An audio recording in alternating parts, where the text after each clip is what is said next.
আসসালামু আলাইকুম এভরিওয়ান, চলে এসেছি আমরা আরেকটা নতুন ব্লগ নিয়ে। তো আজকে আমরা যাচ্ছি হচ্ছে যে উত্তরা দিয়াবাড়ি। তো আজকে আমার হাজব্যান্ডের উইক অফ ছিল, দ্যাটস ওয়াই হচ্ছে আমরা আজকে বের হয়ে গেলাম দুপুর দুপুর দিক থেকে। কারণ হচ্ছে যে আমাদের ছবি তোলার কিছু প্ল্যানিং ছিল।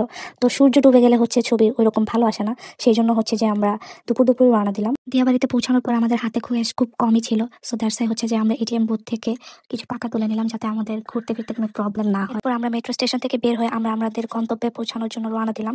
তো আমাদের এখানে একটু মিস্টেক হয়েছে, কারণ হচ্ছে যে আমরা আসলে আগে দিয়াবাড়ি অনেক আগে এসেছিলাম, যার কারণে আমরা বুঝতে পারিনি যে এক্স্যাক্টলি আমরা যেখানে যাবো সেখানে দূরত্বটা কতটুকু। তো আমরা এখান থেকে হচ্ছে যে এই স্টেশন থেকে আমরা হচ্ছে রিক্সা নিব। ডিরেক্ট চলে গেলে আমাদের প্যারাটা একটু কম লাগতো। তো যাই হোক, বেশি দূরত্বে ছিল না, যার জন্য হচ্ছে যে ওইরকম প্যারাও হয়নি। আমরা ঠিক সময় মতো পৌঁছে গিয়েছি ওইখানে। লোকেশনে পৌঁছানোর পর আমার জামাই এত সুন্দর ওয়েদার দেখে সুন্দর সুন্দর পোস্ট দেওয়া শুরু করলো। আমি তো অনেক এক্সাইটেড যে আমি বোটে উঠবো। আপনারা কি নামে ডাকেন জানি না, তাই না কি যেন বলে, সেটাতে উঠবো। আমার হাজবেন্ডের অনেক ইচ্ছা এটা চালানোর। সো আমি একটু ভয় পাচ্ছিলাম, যার জন্য হচ্ছে যে আমি বলতেছিলাম যে আমি উঠবো না, বাট আমার হাজবেন্ড অনেক শখ করছে যে সে এটাতে উঠবেই, আমাকে নিয়েই উঠবে। সো সেই জন্য টিকিট কাটলো। তো টিকিট কাটার পর হচ্ছে যে আমি বোটের দিকে গেলাম। বোটের দিকে যাওয়ার পর হচ্ছে দুইজনের যে বোটগুলো সেগুলো ওনারা আমাদেরকে বুঝিয়ে দেয়।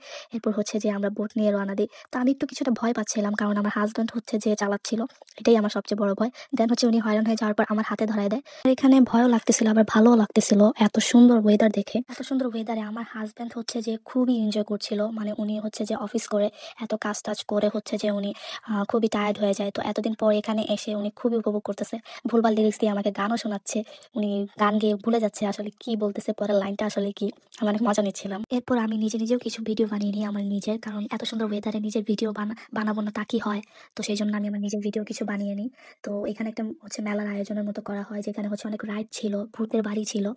আমার কাছে তো ন্যাচারাল দৃশ্যটাই খুবই ভালো লেগেছে। এত সুন্দর ওয়েদার, এত সুন্দর নেচার, এত সুন্দর ভিউ আমার কাছে তো খুবই ভালো লেগেছে। মানে মনে হচ্ছিল যে আমি এখান থেকে আর না যাই। তো আমাদের হচ্ছে অনেক ক্ষুধা লেগেছিল, যার জন্য হচ্ছে যে আমরা দিয়াবাড়ির বিখ্যাত ভাইরাল শ্বশুর বাড়িতে খাওয়ার জন্য যাই। তো আমার হাজবেন্ড হচ্ছে যে কাঁকড়া খুব পছন্দ করে, সেই জন্য ভাবলাম যে ভাইরাল শ্বশুর বাড়িতেই যাওয়া যাক। সেটা হচ্ছে যে জামাই বাজার।